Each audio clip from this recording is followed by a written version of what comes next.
Hello everyone, welcome back my YouTube channel. अगर आप मेरे चैनल पर नए हैं तो प्लीज़ मेरे चैनल को like, comment, share and subscribe ज़रूर करें ताकि मेरा मोटिवेशन बढ़ सके और मैं आपके लिए ऐसे ही वीडियो लाती रहूं।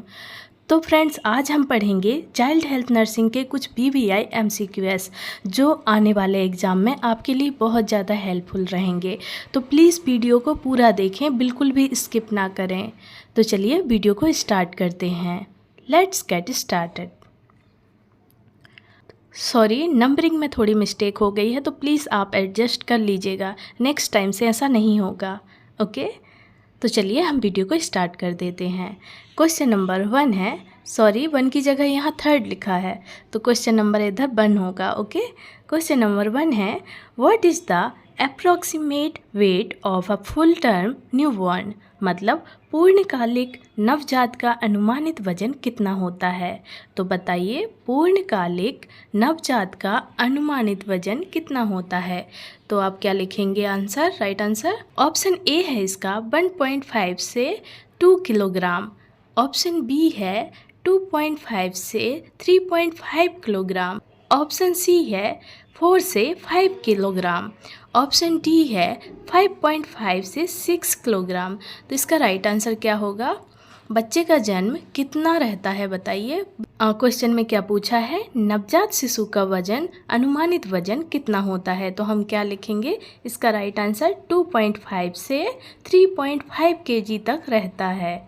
मतलब अगर 2.5 से कम वजन होता है तो वो बच्चा कुपोषित में आता है, मतलब कमज़ोर बच्चा कहलाएगा वो। और अगर 2.5 से ऊपर है तो मतलब स्वस्थ बच्चा है। ओके, चलिए नेक्स्ट क्वेश्चन पर मूव ऑन करते हैं। क्वेश्चन नंबर 2, क्वेश्चन नंबर यहाँ आएगा, question number 2, at what age does a child double their birth weight, मतलब बच्चा अपने जन्म को कितने महीने में दुगना कर लेता है, या बच्चा अपने जन्म को कितने महीने में दुगना करता है। तो इसका राइट आंसर बताइए, बच्चा अपने जन्म को दुगना कब करता है। तो इसका ऑप्शन ए है 3 मंथ्स में, ऑप्शन बी है 6 मंथ्स में, ऑप्शन सी है 9 मंथ्स में, ऑप्शन डी है 12 मंथ्स में। क्वेश्चन नंबर 2 का राइट आंसर होगा ऑप्शन नंबर बी 6 मंथ्स में, मतलब 6 महीने में बच्चा अपना दुगना वजन कर लेता है। मतलब 6 महीने में अगर बच्चे का वजन दुगना होता है तो बच्चा एकदम स्वस्थ है, मतलब उसकी ग्रोथ हो रही है। और अगर बच्चे का वजन दुगना नहीं हो रहा है, 6 महीने में भी दुगना नहीं हो रहा है, तो मतलब कुछ ना कुछ गड़बड़ है, या फिर बच्चे का खाना पीना सही से नहीं हो रहा है, या फिर बच्चा सही से दूध नहीं पी रहा है। तो उसके लिए बच्चे पे ध्यान दें। नेक्स्ट क्वेश्चन पर मूव ऑन करते हैं। Question number 3, When does a child begin to walk independently? इसका राइट आंसर बताइए। When does a child begin to walk independently, मतलब बच्चा कब स्वतंत्र रूप से चलना शुरू करता है, मतलब बच्चा खुद से चलना कब शुरू करता है। तो ऑप्शन ए है 6 to 8 मंथ्स में, ऑप्शन बी है 9 to 12 मंथ्स में, ऑप्शन सी है 12 to 18 मंथ्स में, ऑप्शन डी है 18 to 24 मंथ्स में। The correct answer is option number C 12 to 18 months में। करेक्ट आंसर क्या होगा इसका, 12 to 18 मंथ्स में, मतलब उसको किसी के सहारे की ज़रूरत नहीं होती, वो खुद से चल सकता है 12 से 18 महीने में। ओके, चलिए नेक्स्ट क्वेश्चन पर आते हैं। Question number 6, which theorist is associate with psychological development, बताइए which theorist is associate with psychological development, मतलब मनोसामाजिक विकास से कौन सा सिद्धांतवादी जुड़ा है। ऑप्शन ए है पियाजे, ऑप्शन बी है एरिक्सन, ऑप्शन सी है फ्राइड, ऑप्शन डी है कोलबर्ग। ऑप्शन डी क्या है, कोलबर्ग। राइट आंसर होगा इसका option number B Erikson. The correct answer is option number B Erikson. Next question पर आते हैं। Question number 7, what is the first permanent tooth to erupt, पहला स्थायी दांत कौन सा निकलता है। क्वेश्चन में क्या पूछा है, पहला स्थायी दांत कौन सा निकलता है? तो ऑप्शन ए है सेंट्रल इंसीजर, ऑप्शन बी है मोलर, ऑप्शन सी है प्रीमोलर, ऑप्शन डी है कैनाइन। राइट आंसर क्या होगा इसका? Option number B. Option number B is the correct answer, मतलब मोलर, दाढ़। स्थायी दांत कौन सा आता है? तो बच्चे की दाढ़ आती है, molar. Okay. Option number 8, at what age does a child typically speak their first word? बच्चा आम तौर पर अपना पहला शब्द कब बोलता है? क्वेश्चन में क्या पूछा है? बच्चा आम तौर पर अपना पहला शब्द क्या बोलता है? बताइए, बच्चा पहला शब्द कब बोलता है? ऑप्शन ए है 6 मंथ में, ऑप्शन बी है 12 मंथ्स में, ऑप्शन सी है 18 मंथ्स में, ऑप्शन डी है 24 मंथ्स में। करेक्ट आंसर क्या होगा इसका? करेक्ट आंसर होगा ऑप्शन नंबर बी, 12 मंथ्स में, मतलब 1 साल में बच्चा पहला शब्द बोलता है। जब बच्चा 1 साल का हो जाता है तो वो धीरे धीरे कुछ न कुछ बोलने की कोशिश करता है, तो वही होगा 12 मंथ्स में बच्चा बोलना शुरू कर देता है। 12 मंथ्स में बच्चा बोलना शुरू कर देता है। भले ही वो करेक्ट नहीं बोल पाता है, पर कुछ ना कुछ शब्द उसके मुंह से निकलते जाते हैं। अब मम्मा निकल सकता है, पापा निकल सकता है, कुछ भी निकल सकता है। तो वो 12 मंथ्स में, 1 साल में मतलब कुछ ना कुछ बोलना शुरू कर देता है। ओके, चलिए नेक्स्ट क्वेश्चन पर आते हैं। Question number 9, what is the average head circumference of a newborn? नवजात के सिर की औसत परिधि कितनी होती है? बताइए, नवजात की सिर की औसत परिधि कितनी होती है? ऑप्शन ए है 25 टू 30 सेंटीमीटर, ऑप्शन बी है 33 टू 35 सेंटीमीटर, ऑप्शन सी है 40 टू 45 सेंटीमीटर, ऑप्शन डी है 50 to 55 centimetre. Correct answer option number B, 33 to 35 centimetre, मतलब 33 से 35 सेंटीमीटर रहती है। औसत परिधि कितनी होती है? 33 से 35 सेंटीमीटर होती है। चलिए नेक्स्ट क्वेश्चन पर मूव ऑन करते हैं। Question number 10, when does a child develop a pincer grasp? बच्चा पिंसर ग्रास्प कब विकसित करता है? क्वेश्चन में क्या पूछा है? बच्चा पिंसर ग्रास्प कब विकसित करता है? ऑप्शन ए है 3 मंथ्स में, ऑप्शन बी है 6 मंथ्स में, ऑप्शन सी है 9 to 12 मंथ्स में, ऑप्शन डी है 18 मंथ्स में।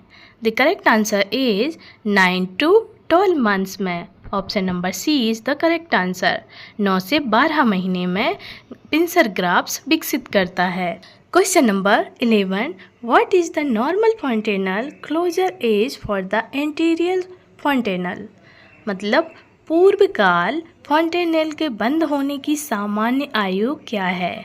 बताइए, क्वेश्चन में क्या पूछा है? पूर्वकाल फॉन्टेनल के बंद होने की सामान्य आयु क्या है? ऑप्शन ए है 3 to 6 मंथ्स में, ऑप्शन बी है 6 to 12 मंथ्स में, ऑप्शन सी है 12 to 18 मंथ्स में, ऑप्शन डी है 18 to 24 मंथ्स में। The correct answer is 12 to 18 months में। राइट आंसर क्या होगा इसका? 12 से 18 महीने में। 12 से 18 महीने में फॉन्टेनल बंद होने की सामान्य आयु है। Question number 12, which milestone is achieved by a 2-year-old child? मतलब 2 साल का बच्चा कौन सा मील का पत्थर हासिल करता है? मतलब कि 2 साल का बच्चा सबसे पहले क्या शुरू करता है? रेंगना शुरू करता है, या दौड़ना और चढ़ना शुरू करता है, या फिर बिना सहारे के बैठना शुरू करता है, या तो फिर लुढ़कना शुरू करता है? तो बताइए, 2 साल का बच्चा कौन सा मील का पत्थर हासिल करता है? तो राइट आंसर होगा इसका रनिंग एंड क्लाइंबिंग, मतलब दौड़ना और चढ़ना शुरू करता है 2 साल का बच्चा। लुढ़कना तो वो पहले ही शुरू कर देता है, रेंगना भी जब वो 6 महीने का होता है तब से स्टार्ट कर देता है, और बिना सहारे के बैठना तो वो 1 साल से पहले ही बिना सहारे के बैठता है। उसे सहारे की ज़रूरत पड़ती है। जब बच्चा छोटा रहता है, 6 महीने का होता है, तो वो बिना सहारे के नहीं बैठ पाता है, उसे बिठाना पड़ता है। चलिए नेक्स्ट क्वेश्चन पर आते हैं। Question number 14, What is the primary goal of the Universal Immunization Program? Universal immunisation programme का शॉर्ट फॉर्म होगा UIP। मतलब यूनिवर्सल इम्यूनाइजेशन प्रोग्राम का प्राथमिक लक्ष्य क्या है? बताइए, यूनिवर्सल इम्यूनाइजेशन प्रोग्राम का प्राथमिक लक्ष्य क्या है?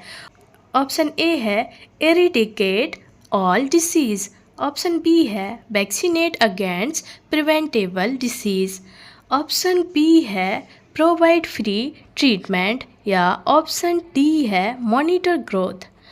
राइट आंसर बताइए इसका। राइट आंसर होगा option number B, vaccinate against preventable diseases, मतलब रोकथाम योग्य बीमारियों के खिलाफ टीकाकरण। करेक्ट आंसर होगा ऑप्शन नंबर बी, रोकथाम योग्य बीमारियों के खिलाफ टीकाकरण। क्वेश्चन नंबर 15, नेक्स्ट क्वेश्चन पर आते हैं। Question number 15, which vaccine is given at birth under UIP? UIP मतलब यूनिवर्सल इम्यूनाइजेशन प्रोग्राम। अभी उसका फुल फॉर्म क्या पढ़ा था हमने? फुल फॉर्म क्या था UIP का? यूनिवर्सल नहीं लिखाएगा, sorry, universal immunisation programme. P से आएगा प्रोग्राम, I से आएगा इम्यूनाइजेशन, U से आएगा यूनिवर्सल। याद रख लीजिएगा, इसको एग्ज़ाम में कभी कभी पूछा जाता है, कभी कभी नहीं, सॉरी, इसको ज़्यादातर एग्ज़ाम में पूछा जाता है, तो इसका फुल फॉर्म याद कर लीजिएगा, कभी भी इसको पूछ सकते हैं। तो इसका ऑप्शन ए है मीज़ल्स, ऑप्शन बी है BCG, ऑप्शन सी है DPT, ऑप्शन डी है MMR। राइट आंसर होगा इसका ऑप्शन नंबर बी, मतलब BCG का टीका दिया जाता है। Okay. Question number 16, what is the most common cause of accidental injury in children? बच्चों में दुर्घटना का सबसे आम कारण क्या है? बताइए, बच्चों में दुर्घटना का सबसे आम कारण क्या है? ऑप्शन ए है बर्न्स, मतलब जलना, ऑप्शन बी है फॉल्स, मतलब गिरना, ऑप्शन सी है पॉइजनिंग, मतलब विषाक्तता, ऑप्शन डी है ड्राउनिंग, मतलब डूबना। The correct answer is option number B, falls, मतलब गिरना। बच्चों में दुर्घटना का आम कारण होता है गिरना। बच्चे कहीं भी गिर जाते हैं, उससे उनको चोट लग जाती है, ठीक है ना। चलिए नेक्स्ट क्वेश्चन पर आते हैं। Question number 17, programme provides nutrition and health services for children under 6 वर्ष से कम उम्र के बच्चों के लिए पोषण और स्वास्थ्य सेवाएं कौन सा कार्यक्रम प्रदान करती हैं? बताइए, कौन सा कार्यक्रम प्रदान करती हैं? ये क्वेश्चन ज़रूर आता है, ठीक है। ये IMP क्वेश्चन है, इसको IMP में टिक कर लीजिएगा। ऑप्शन ए में है RBSK, ऑप्शन बी है ICDS, ऑप्शन सी है IMNCI, ऑप्शन डी है ASHA. The correct answer is option number B, ICDS। Correct answer क्या होगा? ICDS। चलिए नेक्स्ट क्वेश्चन पर आते हैं। Question number 18, what is the purpose of the ASHA programme? ASHA कार्यक्रम का उद्देश्य क्या है? ये सब क्वेश्चन भी पूछे जाते हैं। आशा कार्यक्रम का उद्देश्य क्या है? तो ऑप्शन ए है hospital based care, option B है community health activism, option B है community health activism, option C है सर्जिकल इंटरवेंशन, ऑप्शन सी है टीचर ट्रेनिंग। करेक्ट आंसर क्या होगा इसका? करेक्ट आंसर होगा कम्युनिटी हेल्थ एक्टिविज्म, मतलब सामुदायिक स्वास्थ्य सक्रियता। करेक्ट आंसर क्या होगा इसका? सामुदायिक स्वास्थ्य सक्रियता। आशा के कार्यक्रम का उद्देश्य क्या है? तो आप क्या लिखेंगे? सामुदायिक स्वास्थ्य सक्रियता। चलिए नेक्स्ट क्वेश्चन पर मूव ऑन करते हैं। Question number 19। क्वेश्चन नंबर 19, विच वैक्सीन प्रोटेक्ट्स अगेंस्ट पोलियो? मतलब कौन सा टीका पोलियो से बचाता है? बताइए कौन सा टीका पोलियो से बचाता है? ऑप्शन ए है BCG, ऑप्शन बी है OPV, ऑप्शन सी है DPT या ऑप्शन डी है MMR। द करेक्ट आंसर होगा option number B, OPV। Correct answer क्या होगा? Option number B, oral polio vaccine, मतलब OPV, शॉर्ट फॉर्म में उसको OPV बोलते हैं। ओके, चलिए नेक्स्ट क्वेश्चन पर मूव ऑन करते हैं। Question number 20, what is the schedule for the first dose of the measles vaccine? खसरा टीके की पहली खुराक का शेड्यूल क्या है? तो ऑप्शन ए है 8 बर्थ, ऑप्शन बी है 6 to 8 वीक्स, ऑप्शन सी है 9 to 12 मंथ्स, ऑप्शन डी है 18 मंथ्स। बताइए राइट आंसर क्या होगा इसका? 9 to 12 मंथ्स। मतलब खसरा टीके की पहली खुराक लगती है वो है 9 से 12 महीने के अंदर। कितने? 9 से 12 महीने के अंदर खसरे का टीका लगता है बच्चे को। ओके, चलिए नेक्स्ट क्वेश्चन पर मूव ऑन करते हैं। Question number 21, what is a common preventive measure for accident in toddlers? बताइए छोटे बच्चों में दुर्घटनाओं के लिए एक सामान्य निवारक उपाय क्या है? तो ऑप्शन ए है हाई चेयर्स, मतलब ऊंची कुर्सियाँ, ऑप्शन बी है सेफ्टी गेट्स, मतलब आएगा सुरक्षा द्वार, ऑप्शन सी है सॉफ्ट टॉयज, नरम खिलौने, ऑप्शन डी है ब्राइट लाइट्स, मतलब उज्जवल रोशनी। करेक्ट आंसर होगा सेफ्टी गेट्स, मतलब सुरक्षा द्वार। Option number B is the correct answer, सुरक्षा द्वार। चलिए नेक्स्ट क्वेश्चन पर मूव ऑन करते हैं। Question number 22, which nutrition is supplemented in ICDS for children? ICDS में बच्चों के लिए कौन सा पोषक तत्व पूरक दिया जाता है? बताइए ICDS में बच्चों के लिए कौन सा पोषक तत्व पूरक दिया जाता है? ऑप्शन ए है विटामिन सी, ऑप्शन बी है विटामिन ए, ऑप्शन सी है विटामिन डी, ऑप्शन डी है विटामिन के। बताइए ICDS में बच्चे के लिए कौन सा पोषक तत्व पूरक दिया जाता है? तो करेक्ट आंसर इसका होगा विटामिन ए, मतलब vitamin A. Vitamin A is the correct answer. चलिए नेक्स्ट क्वेश्चन पर आते हैं। Question number 23, what is the role of anganwadi?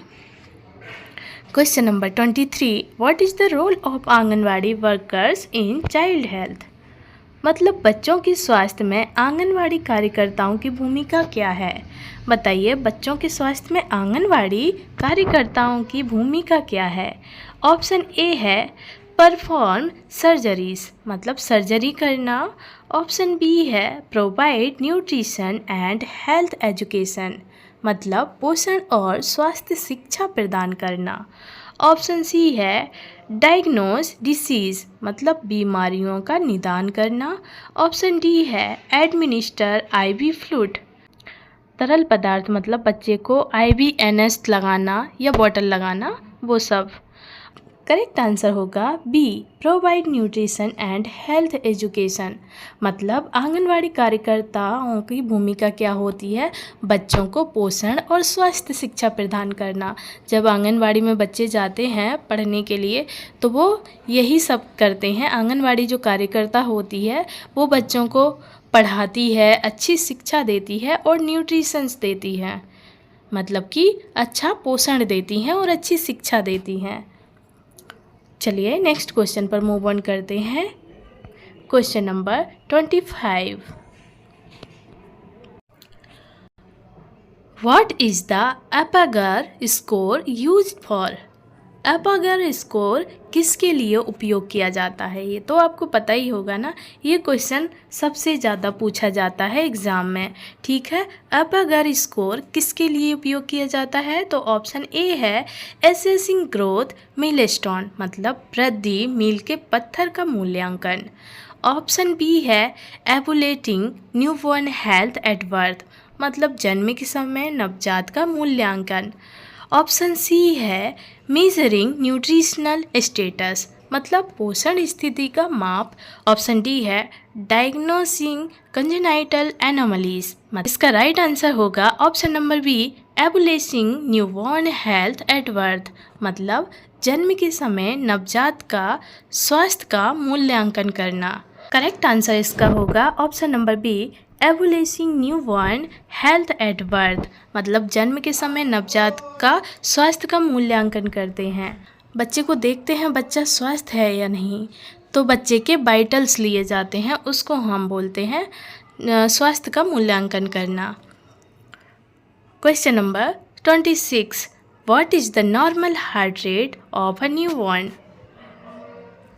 Question number 26, what is the normal heart rate of a newborn? Newborn की heart rate पूछी गई है इसमें। नवजात की सामान्य हृदय गति कितनी होती है या क्या है? तो बताइए, नवजात की सामान्य हृदय गति कितनी होती है? ऑप्शन ए है 60 to 100 BPM। ऑप्शन बी है 100 to 160 BPM। ऑप्शन सी है 160 to 200 BPM। ऑप्शन डी है 200 to 240 BPM। बताइए राइट आंसर क्या होगा? राइट आंसर इसका होगा 100 to 160 BPM, मतलब 100 to 160 beat per minute. BPM का मतलब हुआ beat per minute. Question number 27, which condition causes yellowing of the skin in newborns? मतलब नवजातों में त्वचा का पीलापन किस स्थिति के कारण होता है? ये भी आपको पता ही होगा। ये क्वेश्चन भी ज़्यादातर पूछा जाता है, इसको भी IMP कर लीजिएगा। ओके, ऑप्शन ए है साइनोसिस, ऑप्शन बी है जॉइंटिस, ऑप्शन सी है एनीमिया, ऑप्शन डी है सेप्सिस। तो इसका राइट आंसर होगा ऑप्शन नंबर बी। ये तो पता ही होगा आपको। राइट आंसर इसका होगा ऑप्शन नंबर बी जॉइंटिस, मतलब पीलिया। अगर बच्चे का शरीर पीला पड़ जाता है तो उसको पीलिया हो सकता है। Question number 28, what is the compression to ventilation ratio in neonatal रेस्क्यूसेशन?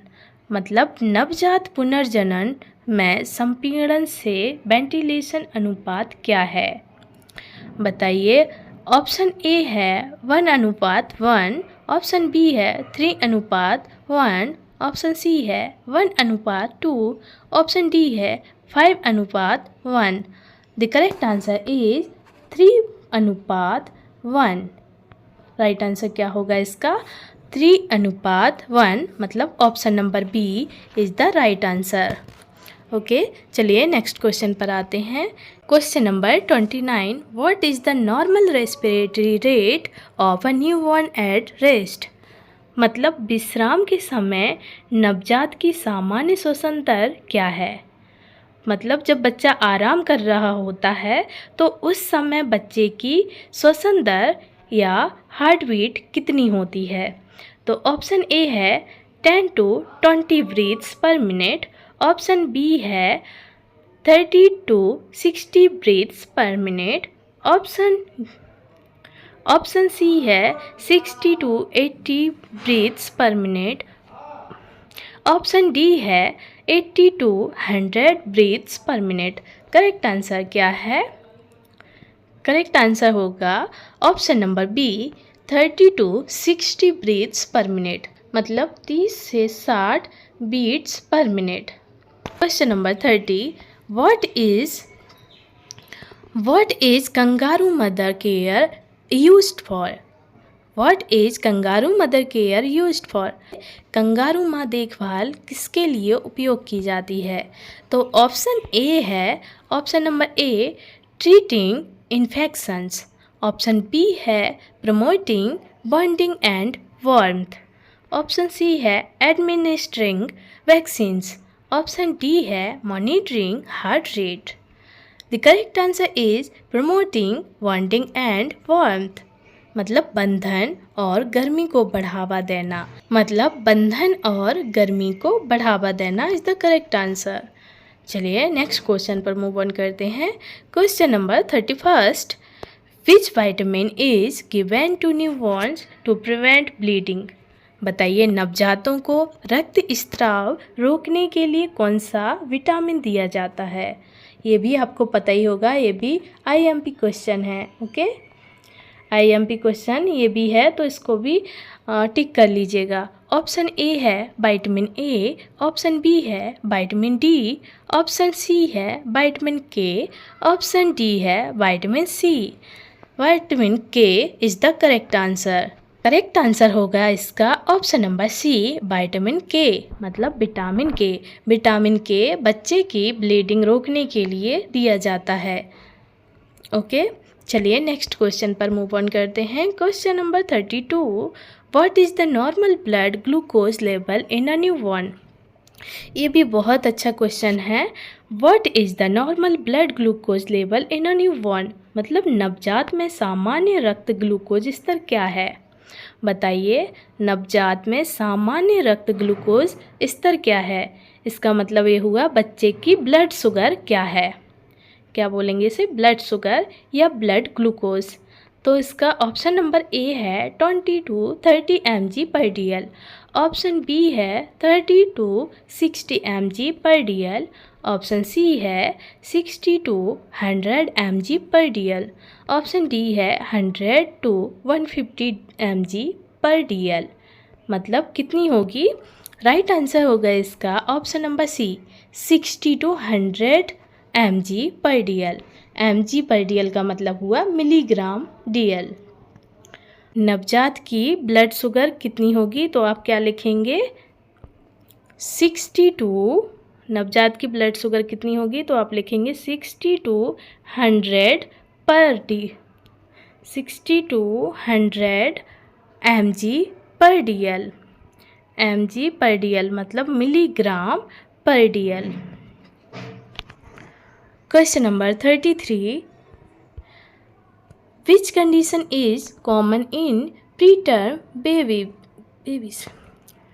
Question number 33, which condition is common in preterm babies, मतलब समय से पहले जन्मे शिशुओं में कौन सी स्थिति आम है। बताइए जो बच्चा समय से पहले जन्म ले लेता है, जैसे कि किसी को 7 महीने में भी डिलीवरी हो जाती है किसी किसी की, तो उन बच्चों के कौन सी स्थिति आम है उन बच्चों में, बताइए।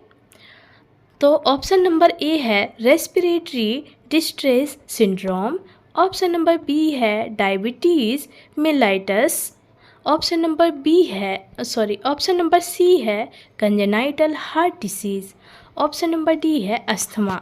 बताइए क्या होगा इसका right answer.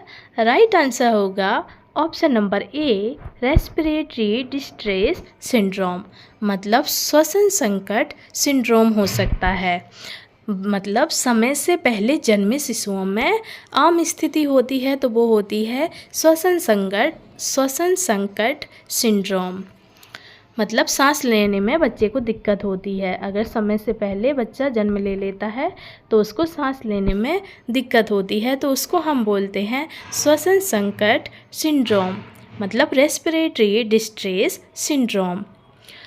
Okay, next question पर मूव ऑन करते हैं। Question number 34, what is the first step in neonatal resuscitation, मतलब नवजात पुनर्जनन में पहला कदम क्या है।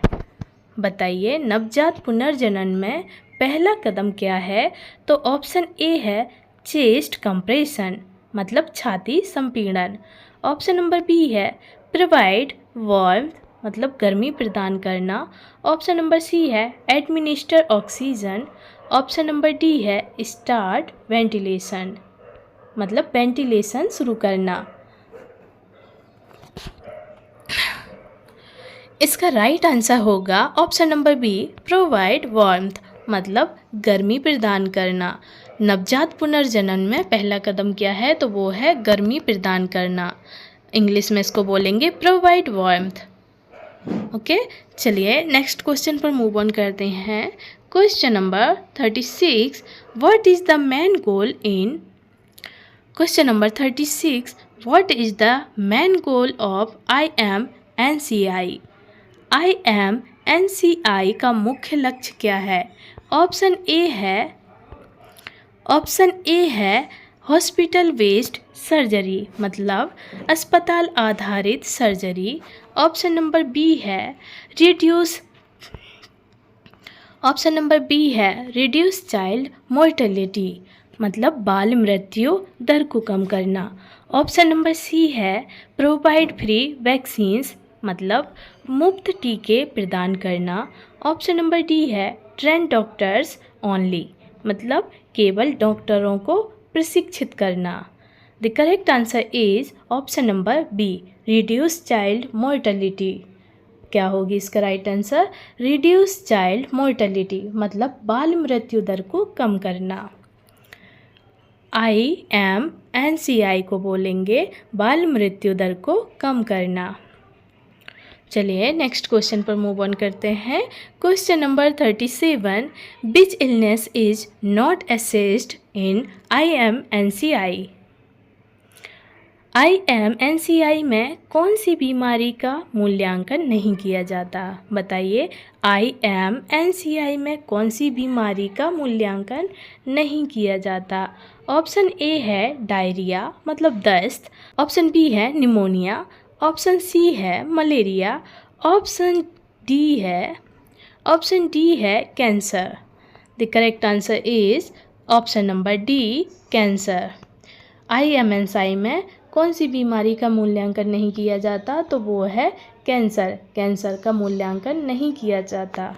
ओके, ऑप्शन नंबर, चलिए question number 38, what is the danger sign in IMNCI for a sick child? मतलब बीमार बच्चे के लिए IMNCI में खतरे का संकेत क्या है? ऑप्शन ए है प्लेइंग नॉर्मली, मतलब सामान्य रूप से खेलना। ऑप्शन नंबर बी है नॉट एबल टू ड्रिंक और फीड, पीने या खाने में असमर्थ। Option number C mild fever, मतलब हल्का बुखार। ऑप्शन नंबर डी है स्लीपिंग वेल, मतलब अच्छी तरह सोना। तो बताइए, बीमार बच्चे के लिए IMNCI में खतरे का संकेत क्या है? तो इसमें खतरे का संकेत होगा नॉट एबल टू ड्रिंक और फीड। आंसर होगा option number B, not able to drink और फीड, मतलब पीने या खाने में असमर्थ। बीमार बच्चे के लिए IMNCI में खतरे का संकेत क्या होगा? तो वो है पीने या खाने में असमर्थ। ठीक है। Question number 39, how is dehydration classified in IMNCI? IMNCI में निर्जलीकरण को कैसे वर्गीकृत किया जाता है? Question number 39, how is dehydration classified in IMNCI? मतलब IMNCI में निर्जलीकरण को कैसे वर्गीकृत किया जाता है? तो ऑप्शन ए है माइल्ड मॉडरेट सीवियर, या ऑप्शन बी है no some severe. Option number C है acute chronic persistent. Option number D है लो मीडियम हाई। तो राइट आंसर क्या होगा इसका? राइट आंसर होगा option number B, no some severe. क्या होगा? नो सम सीवियर, मतलब कोई नहीं कुछ गंभीर। राइट आंसर क्या होगा? कोई नहीं कुछ गंभीर। चलिए नेक्स्ट क्वेश्चन पर आते हैं। Question number 40, what is the first line treatment for diarrhoea in IMNCI? मतलब IMNCI में दस्त के लिए प्राथमिक उपचार क्या है? ये भी आपको पता ही होगा, दस्त के लिए प्राथमिक उपचार क्या होता है। ये भी IMP क्वेश्चन है, इसको भी टिक कर लीजिएगा आप। चलिए, ऑप्शन नंबर ए है एंटीबायोटिक्स। ऑप्शन नंबर बी है ओरल रिहाइड्रेशन सॉल्यूशन, मतलब ORS। ऑप्शन नंबर सी है IV फ्लूइड्स, मतलब IV तरल पदार्थ। ऑप्शन नंबर डी है पेन किलर्स, या दर्द निवारक। तो राइट आंसर क्या होगा? Option number B, oral rehydration solution, मतलब ORS। डिहाइड्रेशन के लिए या दस्त के लिए हम क्या यूज़ करते हैं बच्चे के लिए? ORS, मतलब मौखिक पुनर्जनन समाधान। ORS मुंह के द्वारा लिया जाता है। ORS एक घोल होता है, उसको 1 गिलास पानी में 1 चम्मच डाल के पिलाएंगे तो बच्चे को डिहाइड्रेशन से छुटकारा मिल सकता है। तो उसको ओरल रिहाइड्रेशन सॉल्यूशन बोलते हैं। उसका फुल फॉर्म लिख लीजिए, ओरल रिहाइड्रेशन सॉल्यूशन। ठीक है, चलिए नेक्स्ट क्वेश्चन पर मूव ऑन करते हैं। Question number 41, which colour code in IMNCI indicates urgent referral?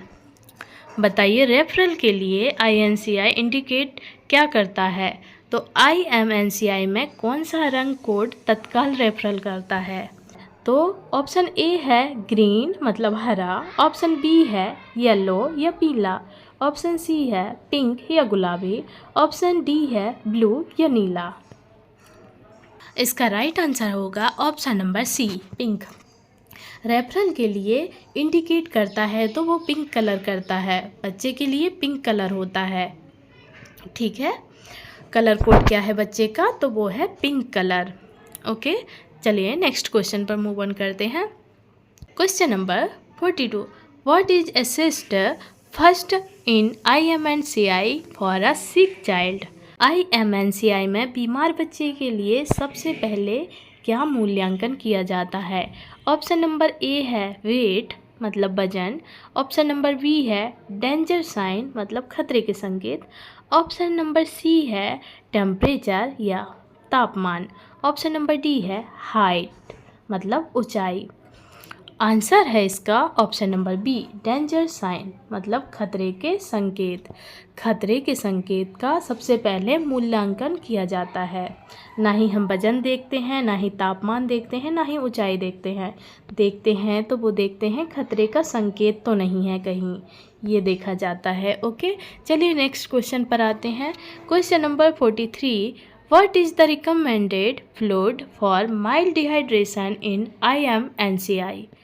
IMNCI में हल्के निर्जलीकरण के लिए अनुशंसित तरल पदार्थ क्या है? बताइए, IMNCI में हल्के निर्जलीकरण के लिए अनुशंसित तरल पदार्थ क्या है? तो ऑप्शन ए है प्लेन वाटर, मतलब सादा पानी। ऑप्शन नंबर बी है ORS। ऑप्शन नंबर सी है फ्रूट जूस, मतलब फलों का रस। ऑप्शन नंबर डी है दूध या milk. The correct answer is option number B, ORS। हल्के निर्जलीकरण के लिए भी ORS का यूज़ किया जाता है। ओके, चलिए नेक्स्ट क्वेश्चन पर मूव ऑन करते हैं। क्वेश्चन नंबर 44, विच सिम्टम इंडिकेट्स सीवियर निमोनिया इन IMNCI? IMNCI में कौन सा लक्षण गंभीर निमोनिया को दर्शाता है? ऑप्शन ए है माइल्ड कफ, मतलब हल्की खांसी। ऑप्शन बी है चेस्ट इन ड्राइंग, मतलब छाती का अंदर खींचना। ऑप्शन सी है स्लाइट फीवर, मतलब हल्का बुखार। ऑप्शन नंबर डी है रनी नोज, मतलब नाक बहना। तो इसका राइट आंसर क्या होगा? ऑप्शन नंबर बी, चेस्ट इन ड्राइंग, मतलब छाती का अंदर खींचना। निमोनिया में छाती का अंदर खींचना होता है। ठीक है, चलिए नेक्स्ट क्वेश्चन पर मूव ऑन करते हैं। Question number 45, what is the age group covered by IMNCI? IMNCI द्वारा कवर किया गया आयु समूह क्या है? तो ऑप्शन ए है 0 to 2 months। ऑप्शन बी है 0 to 5 years। ऑप्शन सी है 5 to 10 years। ऑप्शन डी है 10 to 15 years। The correct answer is option number B, 0 to 5 years, मतलब 0 से 5 साल। चलिए नेक्स्ट क्वेश्चन पर आते हैं। Question number 47। सॉरी, इसमें काउंटिंग सही नहीं की गई है, तो प्लीज़ इस बार आप काउंटिंग को मैनेज कर लीजिएगा। नेक्स्ट टाइम से ऐसा नहीं होगा। तो क्वेश्चन नंबर 47 है, what is the most common cause of pneumonia in children. बताइए बच्चों में निमोनिया का सबसे आम कारण क्या है। ऑप्शन नंबर ए है वायरस, ऑप्शन नंबर बी है बैक्टीरिया, ऑप्शन नंबर सी है फंगस, ऑप्शन नंबर डी है पैरासाइट मतलब परजीवी। चलिए राइट आंसर होगा option number B bacteria. Pneumonia का सबसे आम कारण होता है तो वो बैक्टीरिया। मतलब बैक्टीरिया कैसे फैलता है, बैक्टीरिया फैलता है खांसने या छींकने से। अगर कोई हमारे सामने खांस दे या छींक दे तो उसके वायरस हमारे मुंह तक आ जाते हैं, तो उससे बैक्टीरिया हमारे अंदर फैल जाएंगे और हमें निमोनिया होने का चांसेस हो जाता है। बच्चे में ज़्यादातर निमोनिया होता है क्योंकि बच्चे में बहुत जल्दी बैक्टीरिया फैलते हैं। बच्चों में बहुत जल्दी बैक्टीरिया ग्रोथ कर लेते हैं, इसलिए बच्चों में बहुत जल्दी निमोनिया होता है। चलिए नेक्स्ट क्वेश्चन पर मूव ऑन करते हैं। Question number 48, which symptom is typically in asthma. Asthma में कौन सा लक्षण विशिष्ट है। बताइए अस्थमा में कौन सा लक्षण विशिष्ट है। ऑप्शन ए है वीजिंग, ऑप्शन बी है जॉइंटिस, ऑप्शन सी है रेस, ऑप्शन नंबर डी है सोलन जॉइंट्स मतलब सूजे हुए जोड़। The correct answer is wheezing मतलब घरघराहट। अस्थमा में कौन सा लक्षण विशिष्ट होता है, तो वो है गले की जो घरघराहट होती है वो अस्थमा में होती है। Question number 49, what is the main cause of diarrhoea in children under 5 years. मतलब 5 वर्ष से कम उम्र के बच्चों में दस्त मुख्य कारण क्या है। बताइए 5 वर्ष से कम उम्र के बच्चों में दस्त का मुख्य कारण क्या होता है। तो ऑप्शन ए है रोटा वायरस, ऑप्शन बी है E coli, option number C है सल्मोनेला, ऑप्शन नंबर डी है shigella. The correct answer is option number A rotavirus. 5 वर्ष से कम उम्र के बच्चों में दस्त का मुख्य कारण होता है तो वो होता है रोटा वायरस से। रोटा वायरस से दस्त होने के चांसेस होते हैं। ठीक है, चलिए नेक्स्ट क्वेश्चन पर मूव ऑन करते हैं। Next and last question. Okay, चलिए question number 50, which condition is treated with insulin in children. बच्चों में किस स्थिति का उपचार इंसुलिन से किया जाता है। बताइए बच्चों में किस स्थिति का उपचार इंसुलिन से किया जाता है। ऑप्शन ए है अस्थमा, ऑप्शन बी है diabetes mellitus, option number C है एपिलेप्सी, ऑप्शन नंबर डी है एनीमिया। बताइए राइट आंसर क्या होगा इसका। इंसुलिन देख के तो आपको यही समझ आ रहा होगा शुगर। ऑप्शन नंबर बी आएगा इसका करेक्ट आंसर, डायबिटीज़ मेलाइटस मतलब मधुमेह। मधुमेह जो होता है उसमें हम इंसुलिन देते हैं। ठीक है, चलिए आज के ये 50 क्वेश्चन थे जो पूरे हो गए हमारे। चलिए अब मिलते हैं नेक्स्ट वीडियो में। अगर आपको मेरा वीडियो अच्छा लगा हो तो प्लीज़ मेरे वीडियो को like comment share and subscribe ज़रूर कीजिएगा। मैं आशा करती हूँ कि ये वीडियो आपके लिए बहुत ज़्यादा हेल्पफुल होगा, तो प्लीज़ मेरे वीडियो को शेयर एंड सब्सक्राइब ज़रूर करें ताकि मैं मोटिवेट हो सकूं और मैं आपके लिए ऐसे ही वीडियो लाती रहूं। सो प्लीज़ फ्रेंड मुझे सपोर्ट ज़रूर कीजिएगा। मैं आशा करती हूँ कि आप सब मुझे सपोर्ट ज़रूर करेंगे। तो तब तक के लिए आप अपना ध्यान रखिएगा। मिलते हैं हम नेक्स्ट वीडियो में। Bye bye.